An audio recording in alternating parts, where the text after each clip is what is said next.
Hi, I'm Barrett Ristroff. I'm a planner and lawyer in Fairbanks, Alaska. I'm finishing up a PhD on how Alaska Native villages are adapting to climate change and how the law and plans and institutions can help or hinder.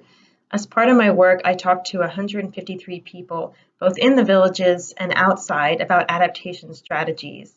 The strategies that I'm sharing in this video today are for state and federal agencies, and for the most part, they don't require any change to statutes or regulations. I'll have some links at the end of the video with more detailed suggestions, including some law changes. My husband, Chief PJ Simon from Allakaket, will help with the narration and share some of the specific messages from community members. Thank you so much for your attention. Before I start, I just want to say why I think it's important for state and federal governments to facilitate adaptation. First and foremost, it's about supporting long-standing cultures and ensuring climate justice. And there are other reasons. Alaska Native villages and corporations are partners in the Alaskan economy, bringing in federal grant money and outside revenue. People live year-round in villages where researchers are only visitors. Village residents have a wealth of observations and knowledge that contribute to Western science. Generations of knowledge about the environment and survival could be lost if these villages ceased to exist. Finally, people in coastal villages have been and will increasingly be first responders in the event of any emergencies associated with increased shipping. Annie Wiowana, community coordinator from Shishmaref, help me understand how important it is for her community to continue to adapt together in the village. It's like a punch in the gut to be told to move to Nome. We don't want that. We want to stay as a community and move to where we want to. If we are forced to move to a hub, that's taken our identity away. One more thing I want to say before getting started is the need to put climate change adaptation in context. Climate change is just the latest of many changes to affect Alaska Native villages.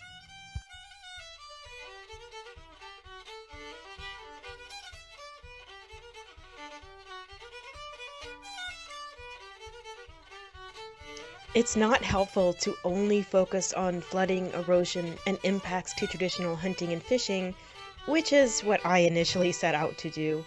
I learned that adaptation needs to be much more holistic. It's important to remember the need for some sort of sustainable village income and social well-being.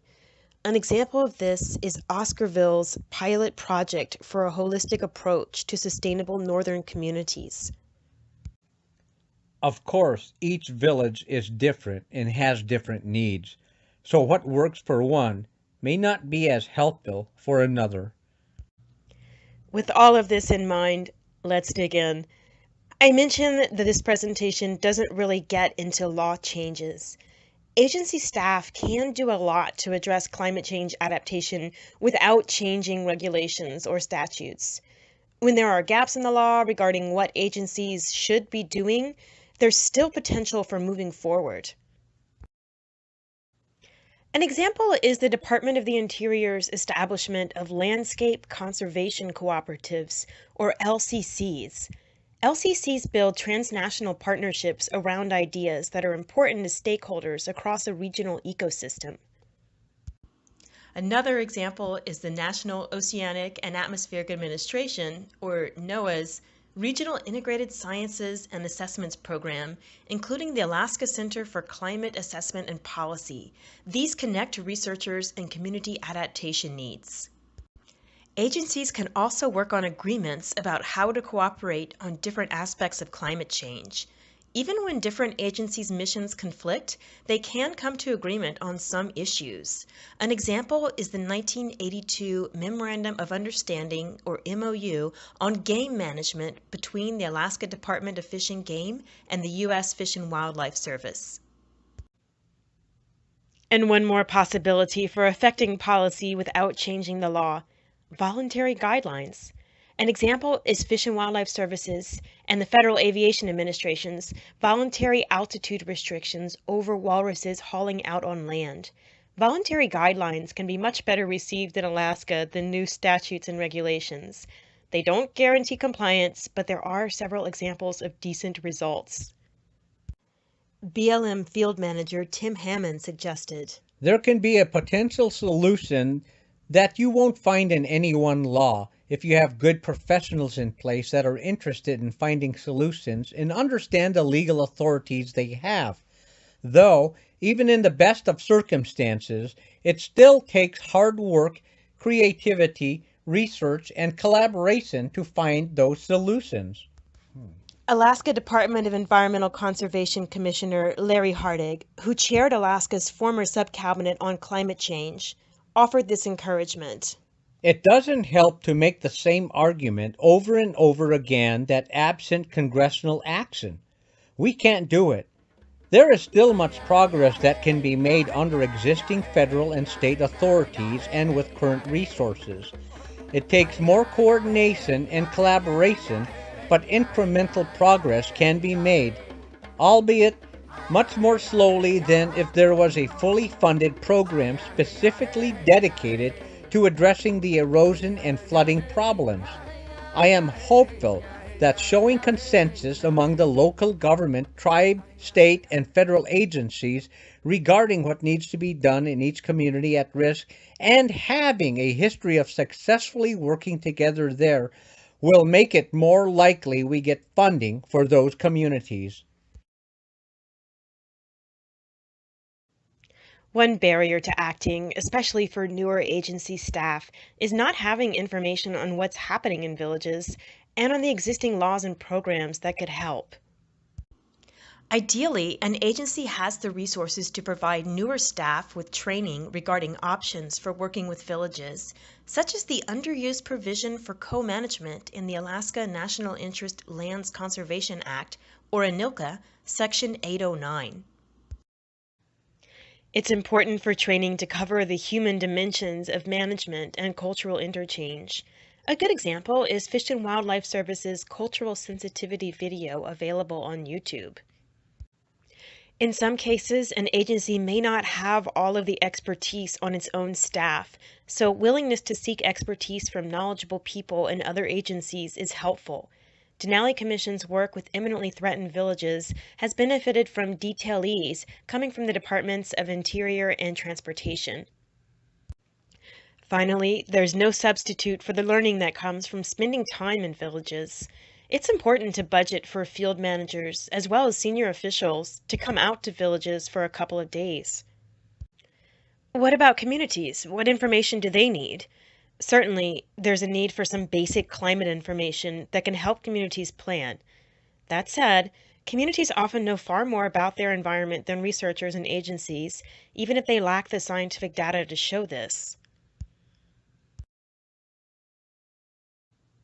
There's a danger that those outside the community can create excessive amounts of reports and plans that the community will never end up using.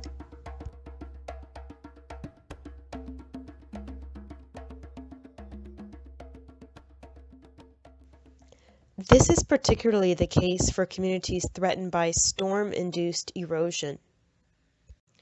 What can really help communities is more information about the opportunities agencies can offer, so communities know whom to ask for what. Agencies need to be more honest about what they can and cannot do. For example, suggesting that a village will receive funding to relocate if this is not the case can lead to heartbreak when the relocation doesn't occur.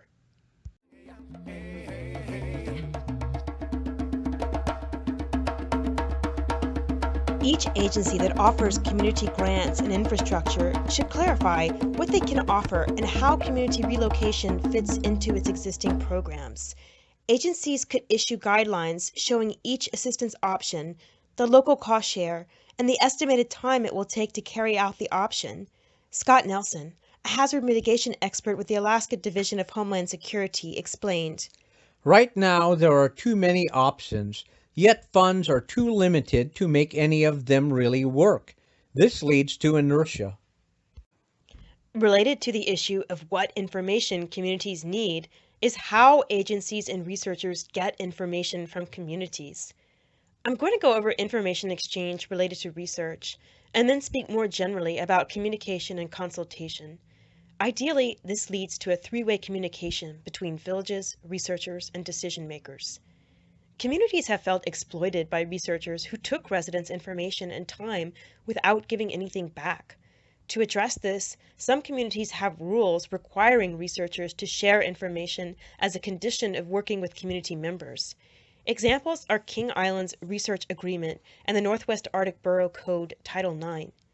Regardless of rules, it's good policy to ensure that information ultimately goes back to the community and the community retains control of intellectual property. It's important to involve community members in agency studies when they're willing to participate and share knowledge. Specifically, it's good to involve communities in data collection. Agencies and researchers can help residents understand scientific protocols for data collection and find ways to bring local and traditional knowledge into agency work. Aleut leader Larry Merkulov said in his essay, "Different Ways of Looking at Things."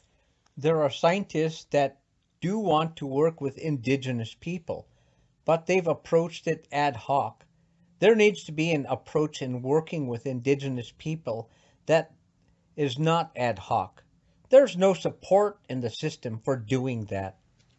Fred Olson Jr., chairman of the Southeast Indigenous Transboundary Commission, said, The combination of so-called science and indigenous science can be useful. If you're really a scientist, why would you leave any knowledge out? It's essential to incorporate local people into research, not just if you happen to have funding.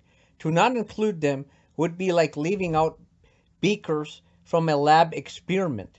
All of this has to be planned at the beginning. Elders can't be hired as an afterthought. This is not good science.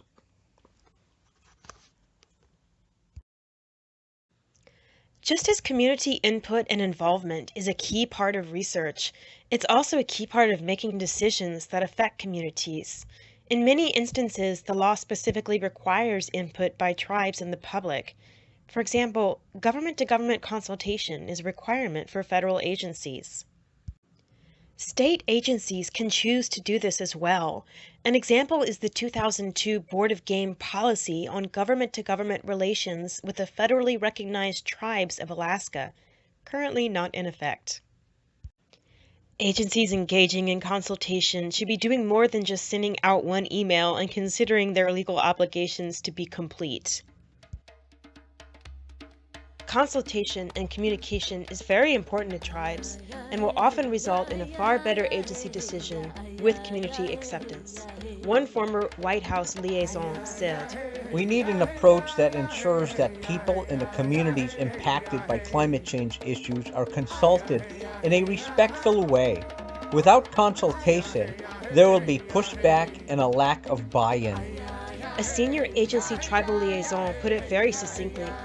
A U.S. government approach without integrating the tribes from the initial steps of the decisions always comes out bad for the tribes. Janet Mitchell, city manager for Kivalina, put it this way. Even if we are not considered professionals and our opinions do not matter because we lack data, we are professionals in life, especially our own lifestyles. Who else knows it better than those who are living it? Each agency generally has a tribal liaison, but there's often a need for a specific agency point person for a given project that could affect the village. This person could be a village-based, agency-paid worker or someone from a village working in the agency office. There's also a need to provide funding for interpreters to put technical language into plain English or the language of village residents. Also, agencies should be aware of words that communities prefer to avoid. For example, some do not like to use the term subsistence, since it doesn't really do justice to the hunting, fishing, sharing, and learning that make up a traditional lifeway. An Alaska Native working for a federal agency explained the importance of interpreters. Village residents and agency representatives are each intelligent in their own ways, but there's a need for someone in the middle who can help them communicate. Someone who knows the community well and can be both a translator and an advocate who relays important information. This can't be just any translator. It has to be someone who understands the grant procedures and can explain them. It doesn't have to be someone from the same village, but it should be someone from the same region or language background. Meetings with tribes can take place by phoning in to a council meeting with the permission of the council and tribal administrator, or at a conference that tribes are attending. But to understand how agency decisions affect tribes, there's no substitute for spending time in communities. It's not easy or cheap to travel out to villages, but the understanding and relationship building can be well worth the effort. Robert Suluk, president of Diomede Village, said, Agencies should come to the community and see how people live before making decisions for the community. Each village is different. Rules and decisions shouldn't just be made behind a desk. The agency needs to see the community first and know how it works. It's important to coordinate meetings to reduce the load on tribal staff. It's great when agencies working on the same issue can come at the same time. When an agency travels to a community, it should meet with all entities there and spend enough time to hear many voices, including elders and youth.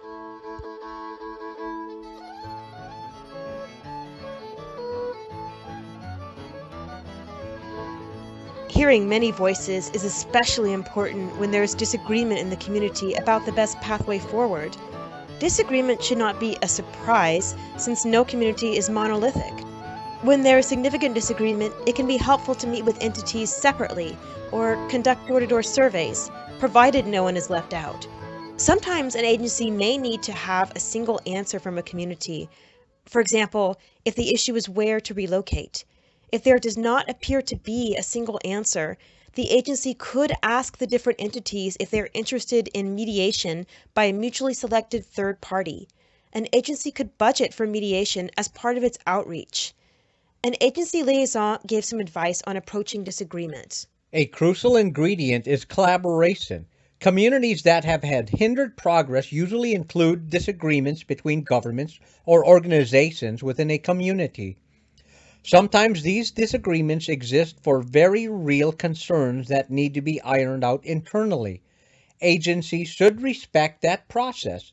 However, if there is a possibility for a mediator to walk the community through an obstacle, those services should be extended early in the process. I've spent a good deal of time talking about communicating with communities, which is important for climate change adaptation as well as many other areas. Now I'm going to get into some areas that are more closely related to climate change, starting with flooding and erosion. Flooding and erosion have been problematic for riverine communities for many years.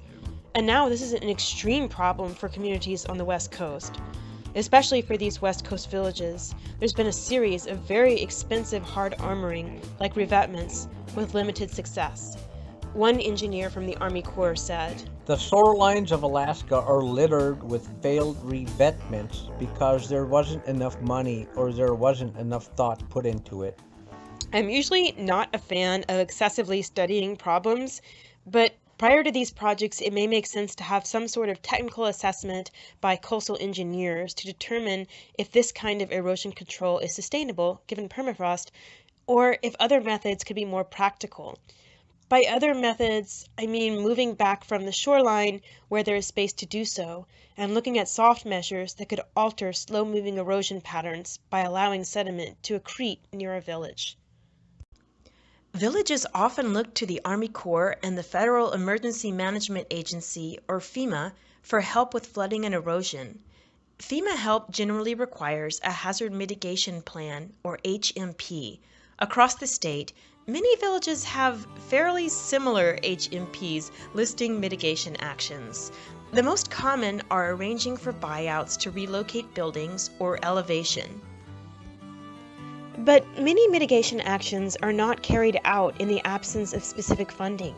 It would be helpful to have more outreach to communities about other programs that can help with flooding and erosion, such as those offered by USDA's Natural Resource Conservation Service. There is relatively low participation in FEMA's National Flood Insurance Program in Alaska, which requires a municipal ordinance to limit development in floodplain hazard areas. Universities and agencies might be able to assist with floodplain mapping and building consensus on developing and implementing ordinances. As we have seen with recent hurricanes, there's a lot more political will to act after a disaster than before. This is a complex issue that I won't get too far into here since it requires changes to laws. The next couple of recommendations deal with improving the existing process for disaster recovery. One issue that has been a concern to village residents is the separation between flood recovery and subsistence needs. While FEMA's scope seems to exclude food, it could be helpful to have an MOU between FEMA and NOAA or other agencies to coordinate subsistence impacts related to natural disasters.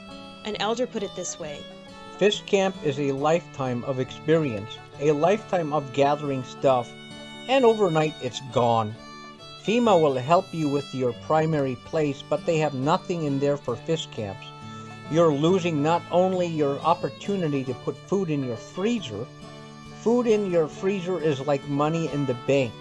Along with that goes the loss of learning. Elders can't teach the young people how to do their subsistence opportunities. There's a lot of things that go along with that, sharing, providing for extended families. Another important part of recovery is integrating local people into the process, whether this is documenting the damage, gathering debris, or reconstruction. Finally, it would be helpful to have some sort of video orientation, phone app, ombudsman, and/or a hotline available to communities experiencing disaster recovery so they can better understand what their options are before they make important decisions. The 2006 Post-Katrina Emergency Management Reform Act established a small state and rural advocate position at FEMA that could provide this service, but the position does not appear to be active. Relocation is a difficult and sometimes painful topic for villages that feel like they have few choices. It can also be hard for agencies that would like to be helpful but don't really have a mandate or funding to support relocation outside of a disaster declaration. The environmental review process under the National Environmental Policy Act, or NEPA, can be extremely drawn out. FEMA may be able to issue regulations under the Stafford Act to clarify how NEPA review occurs for relocation that's funded through FEMA's Hazard Mitigation Program. But in the absence of any new laws or regulations, here are a few thoughts on improving the existing process. One idea is that agencies could have a master MOU regarding construction at new village sites. This might address some of the conflicts between the regulations of agencies with responsibility for different aspects of construction. There is a tendency among agencies, although it's not specifically stated in a law, to stop investing in an existing site if a village announces plans to relocate. In the absence of a legal threshold on when and where to invest, agencies could consider coming to agreement with a relocating community about investment priorities. Different communities may have different ideas. Some may prefer to move households first, rather than building a lot of infrastructure where there are no people. In some cases, the location of the school building will end up determining where people are, and people may stay in the old site so long as the school is there. Where school construction is not an option, telelearning could be explored. For example, the Lower Kuskokwim School District has been considering telelearning as a stopgap measure for Mayor Tarvik in the Newtalk relocation. There are certainly a lot of opportunities for thinking outside of the box of our current pattern of large, immovable, and expensive infrastructure. The designs are already there, from the Arctic designs of ANTHC and Cold Climate Housing Research Center to the pilot projects emerging for household-level sewage management. There is a need to make these a reality throughout rural Alaska. One area where federal agencies can be very helpful is in providing land for new village sites. Authority for land trades, even uneven land trades, already exists under ANCSA and ANILCA. Facilitating this kind of trade is consistent with climate justice and federal trust obligations. Finally, as with disaster recovery, there's a need to provide for a resident role in construction. Examples are Alaska's former Village Housing Program, funded through the Bartlett Bill, and BIA's pre-1975 Housing Improvement Program, where prospective homeowners helped construct their homes with mentorship from experienced builders. These kinds of programs build skill and ownership and could reduce the price tag of moves. Now I'm going to shift to the issue of food security. While not every village in Alaska is affected by flooding and erosion, warmer weather and species shifts are occurring across Alaska. This is affecting villages' traditional food bases. In the Aleutians, the South Central, and the Southeast, people are concerned about how ocean changes like acidification and algal blooms are affecting their seafood. Particularly in interior Alaska, sometimes the legal harvest periods are no longer aligned with when animals are present. I'll get more into subsistence regulation in a minute, but first I wanted to mention a couple other areas where agencies have a role. One is the potential for stocking or introducing a subsistence species if this can lead to a viable, self-sustaining population. The Alaska Department of Fish and Game has stocked water bodies with fish in the past, and in 2015 it released 130 wood bison near Shagaluk. Another area is the potential for food donation, which may be a way to partially address two issues that are a source of a lot of tension for villages. One is bycatch. Many villages resent that they have to reduce their salmon harvest while fish caught at sea are going to waste. Food donation programs like Sea Share may be part of a more comprehensive way to address this problem. Likewise, a better system for donating game caught by sport hunters in remote areas may be helpful. It's important to understand that not every village or family would want to take part in a donation program, as many would rather participate in the harvest themselves. Now I want to get into subsistence management, starting with ways to improve collaboration at the front end of the process. Employing people from villages who are willing to work in agencies, especially law enforcement, is an important step. A representative of the Coast Guard said, Bringing in Alaska Natives to work with the Coast Guard is a strategy to diversify the Coast Guard and get traditional knowledge. Many tribes and communities, as well as people outside of communities, would like to see devolution of more programs and decisions to the local or tribal level, or at least deference to decisions made at this level. An example is the Federal Subsistence Board's deference to local advisory boards as required by ANILCA Section 805. Wayne Owen, Director of Wildlife, Fisheries, Ecology, Watershed, and Subsistence for the Alaska region of the Forest Service, said, Being willing to give more deference to local communities rather than considering them just a part of the crowd is a good idea because you get local buy-in and trust. There are a lot of provisions already in the law allowing tribes and agencies to work together in the form of co-management. Many are familiar with the Marine Mammals Protection Act, but there are also specific opportunities under ANILCA Section 809 and the Tribal Self-Determination Act. The revoked Executive Order 13754 for Northern Bering Sea resilience areas was a good example of the kind of cooperation tribes are seeking. But even without formal provisions in the law, there are many opportunities for collaborative management. Entities such as the Western Arctic Caribou Herd Working Group have sprung up organically, bringing together federal, state, tribal, and other interests. Crystal Leonetti, Alaska Native Affairs Specialist for Fish and Wildlife Service, said, It may take a long time to come up with a shared vision. Refuges go through a long process with the comprehensive conservation plan. If tribes can be at the table during that process, goals from both will be revealed. Right now, the two entities may not know what each other's visions are. They are making assumptions about each other. Tribes and agencies need to stand shoulder to shoulder instead of toe to toe.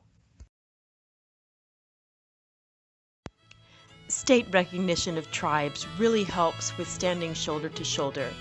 the Alaska Attorney General's October 2017 opinion on tribal sovereignty and the state's willingness to share responsibility for child protection services are encouraging signs, University of Alaska at Fairbanks professor Kevin Illingworth said. Sovereignty isn't a zero-sum game. We have so many different layers of governance all over the U.S. The idea that jurisdiction would be held entirely by either the state or tribes is almost ludicrous. Now I want to talk about ways to work better with villages once subsistence rules are made.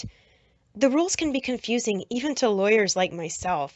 I'd love to see someone develop a smartphone app that would explain what rules apply based on your GPS location and the kind of fish or game you're going for. I wonder if some sort of app or automated phone system for those who don't use apps could work for getting permits and for reporting hunts. Another thought on permits. Agencies could consider incentives for those who do consistently obtain the proper permissions. Maybe fees could be waived after a certain number of years of compliance. And another thought on the reporting end. It would be great for agencies to consider whether some of the present harvest tracking devices, i.e. permits, licenses, tags, are overly redundant, such that some of the requirements for reporting could be eliminated with no loss of information. Maybe this is not possible, but worth consideration. Finally, I know it can be challenging to meet all of the management goals and stakeholder desires, but it would be great to have more thoughtful consideration of petitions to adjust season dates, even if these requests come a bit late in the season. In the spirit of adaptive management, perhaps these petitions could be granted when climate and extended weather forecast from NOAA or biological research suggests a shift in weather or migration patterns. As it stands, there is a feeling of disenfranchisement among those who feel that the legal seasons are inconsistent with the times animals are actually there and can be hunted, one state official said. When we have people who feel like their proposal can't be reviewed, that means we've lost something. Management isn't easy, whether it's managing hunting or housing. I wanted to include a few suggestions I got about increasing flexibility for carrying out programs. Many people in villages, as well as agencies, told me they wished they had the flexibility to transfer money between agencies and combine grant funds. One way to address this is to work through non-government entities who do have more flexibility. This could involve contracting with the private sector, like native corporations. Or it could involve cooperative agreements with nonprofits that can pull together funds from different sources. An example is the Native American Housing Assistance and Self-Determination Act, or NAHASDA, which allows grants to go straight to a tribe or be pooled by a housing authority at the option of the tribe. Key here is the option of the tribe. Some prefer to have agreements directly with the federal government rather than going through a middleman. Another idea is to have a standing MOU or policy that's ready to go when the opportunity for transfer presents itself. For example, FEMA might have an MOU with other agencies on relocating buildings. As it stands, it can take so long to enter an agreement that an opportunity may have already passed. Tribes are in a position of relying on state and federal funding to support many of the infrastructural aspects of adaptation, especially relocating buildings. The grant process can be difficult even for urban people with master's degrees and good internet, so you can imagine how difficult it can be when you're in a village far away from people who can help. Scott Nelson from the Alaska Division of Homeland Security explained. A major hurdle for small communities is the complex application package for hazard mitigation projects, which require certified engineered plans, environmental reviews, benefit cost analysis, etc., etc., etc., etc. In that regard, hazard mitigation projects are much more complicated than simple disaster damage repairs. Many people I talk to would like to see different agencies and programs streamline their grant applications and reporting requirements. It's great when an agency can provide a community with enough information on a potential grant so the community can figure out if it's eligible and if the grant is worth applying for. An example is the Alaska Division of Homeland Security's two-page Intent to Apply form for federal hazard mitigation funding administered by the state.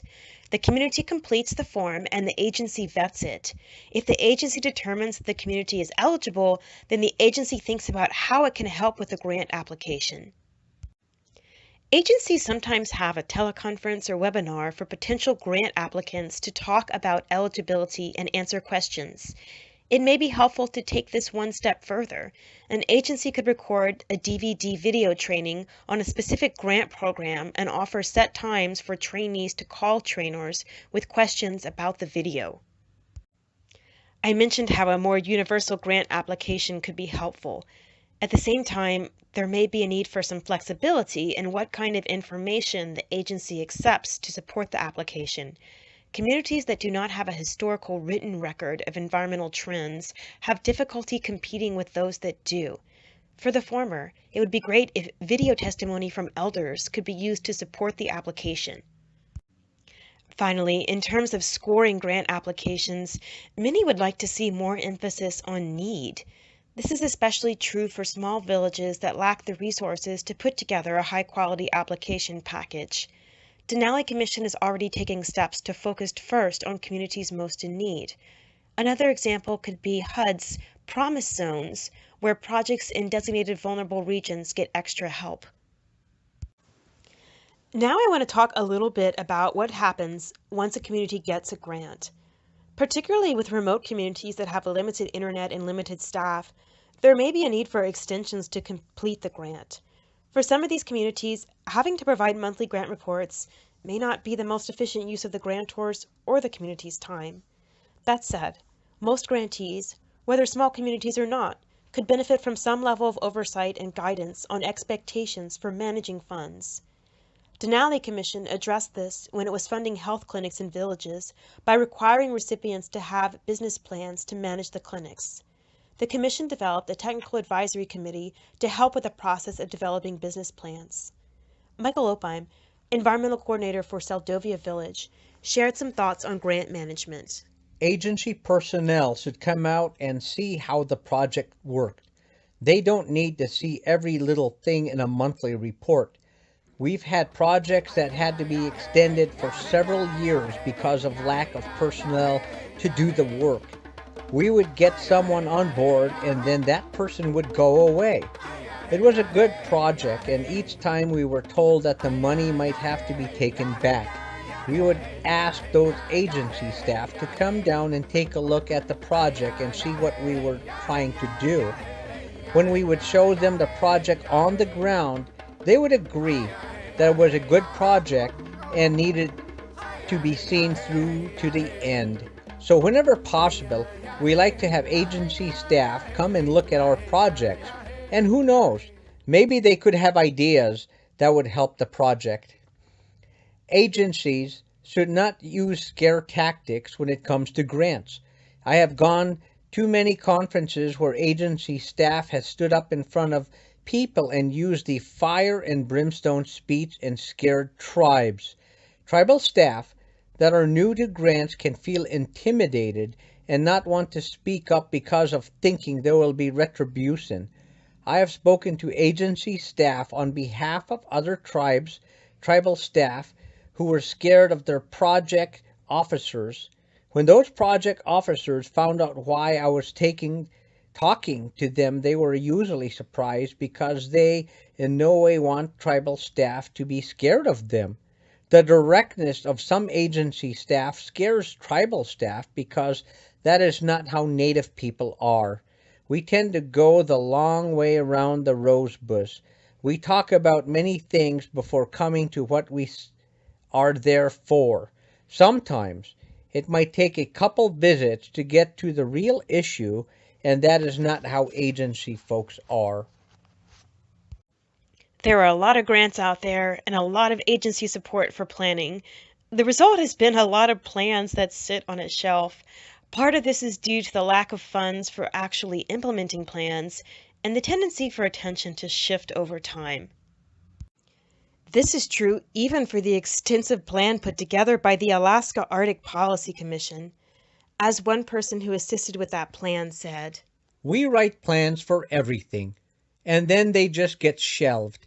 Without funding to implement plans, they are just aspirational.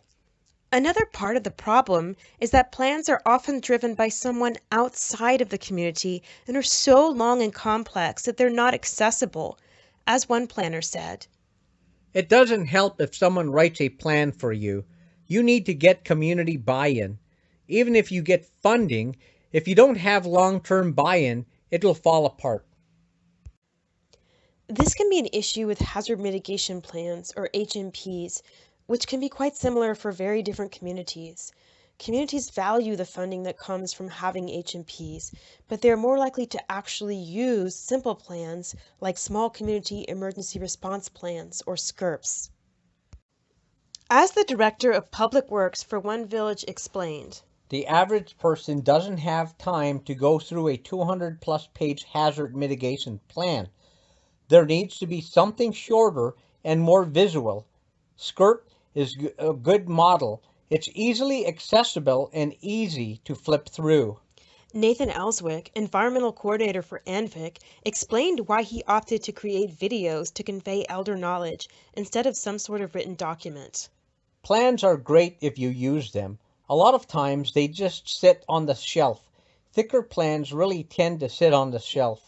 More than one person suggested the need to better display plans and information. One community coordinator suggested having posters showing what will result from different scenarios. He said, Visualization goes a long way. this might be a good opportunity to mention scenario planning. Scenario planning is quite a buzzword in university circles, and it can go hand in hand with climate change adaptation and adaptive management. We're already seeing this kind of thinking in wildlife management, where ADF&G has different rules for predator control that take effect when caribou reach different numbers. That said, scenario planning has yet to play a meaningful role in community planning in Alaska. One agency official offered some suggestions for improving scenario planning. Scenarios lend themselves to storytelling. You can lay out 3 different stories about the future, then ask a village council what they think about the benefits of each story, how it affects their grandkids, and their values. Stories connect with people's culture. You can help them present a plan and show where these stories fit in. What's challenging is that we don't know what the future is going to be like. By using scenarios, you can acknowledge that you don't know what the future will be like, but you have some ideas. You can also consider what management decisions are the same in all scenarios. There are the low-hanging fruit.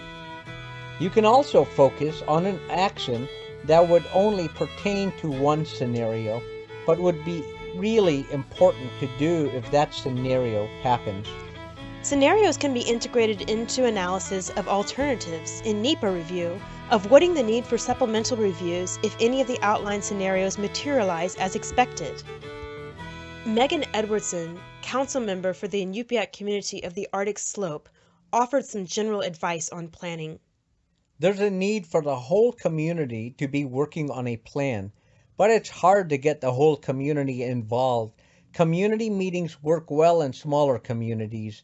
In larger communities, only the people really interested will go. There's a need to bring in all the organizations in the community, use mailers and word of mouth. It might help to do this outside as a summer barbecue. If you get all the organizations involved, they will tell their employees, who will tell their families. Then this town becomes a little smaller. Use the right words. Word will get around in about an hour. Community involvement is key. Ideally, planning consultants and regional nonprofits could serve as mentors, building up a team of local planners. In the meantime, there may be a need for oversight of contractors working with villages to ensure that funding for plans provided by agencies is spent wisely. The last topic I want to go over today is how to avoid maladaptations and unintended consequences from adaptation efforts. What exactly is a maladaptation is up to debate. It's often thought of as something that backfires or makes the problem worse in the long term. Not everyone would see the failed gabion revetment in Shishmaref as a maladaptation. Some would see this as buying the island some time. Probably one of the best ways to avoid maladaptations is extensive communication with a community before implementing infrastructure there. Many village residents talked about contractors putting in lower 48 style infrastructure over warnings from locals that it would not work. One village elder told me. There have been times in the past where elders told outsiders not to do a project in a certain way because it wouldn't work, but the outsiders didn't listen and the project ended up not working. As UAF Vice Chancellor Larry Hinsman said, It doesn't take that much effort, but you do have to be responsive to local concerns. Using pilot programs before expanding is another strategy. There are already a lot of prototypes out there for more sustainable Arctic infrastructure designed by cold climate housing and others that should move from being prototypes to actual pilot programs with multiple users. it's really important to have infrastructure that's designed with melting permafrost in mind. It's also important to have infrastructure that can be moved and fixed by communities themselves. There's an idea of no regrets strategies that are designed to address climate change but can be useful even if the expected changes don't occur. I think this idea goes well with holistic planning. It's good to have projects with community benefits in multiple areas, not just climate change. Designing housing that is more appropriate for small villages with high shipping costs is important whether or not there's more flooding and erosion. As much as I stress the need for holistic thinking, this has to be balanced with incremental progress. Solutions are not going to happen overnight. Most people, whether they are making laws in Juneau or living in the village, do not necessarily want to see changes overnight. This means that incremental policy change, building on small successes, is more likely to take effect than brand new laws and programs. As one Western Alaska resident said, How do you self-motivate? You need to recognize what you can do, even if this is not the best thing, and build on small successes. It helps build self-respect for the community. a couple more pieces of advice. One from a federal agency liaison. There will always be unintended consequences. When taking an action with unknown consequences, we need to follow a value system and take actions that benefit the well-being of the community over that of individuals. We will always struggle with problems caused by individual greed. There is always a potential to make huge, expensive mistakes. We have to study our mistakes and talk about them, not penalize people for making mistakes. And from Sally Russell Cox, the planner with the Alaska Division of Community and Regional Affairs that has been supporting the Newtok relocation. People in the villages are some of the most resourceful people I've ever met. They make do with very little. They take things apart and put them back together to make things work for them. This becomes more difficult when you have great big systems that require someone to come in from outside to fix. We need to build utility systems that people in communities can fix themselves, not big interconnected systems where one failure will mess up everything. In closing, Alaska Native villages have many areas of importance to them along with climate change. I started off asking about flooding, erosion, and subsistence impacts and adaptation strategies, but the input I got was a lot broader. It will not be useful to address climate change or relocate a village if essential economic, social, and governance needs are not met. The challenge is to make policy changes that are holistic but also incremental, so they're more likely to be implemented and not thrown out with future administrations. It's a similar issue for infrastructure. There's a need to avoid systems that are too big and complex for villages to maintain on their own. Finally, villages and tribal citizens have taken and continue to take major steps to build pathways into the Western world. It's important for those outside of villages to also take steps that bridge cultural and political gaps. Yes, there's a lack of funding and laws that limit flexibility, but there's still much that can be done to support Alaska Native villages in adapting to climate change. I want to thank all the people that shared their information with me, including Jesse Logan and many others. Thanks to Bumua and Bill Stevens for letting me use their music. I also want to thank Chief PJ Simon and the Allakaket tribe for their support. Thanks to NOAA's Sectoral Application Research Program for funding my PhD work.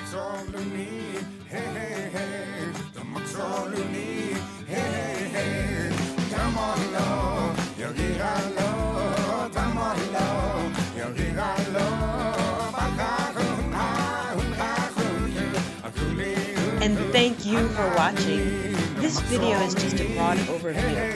Please go to the link shown here to get more detailed agency-specific suggestions and ideas about changing laws.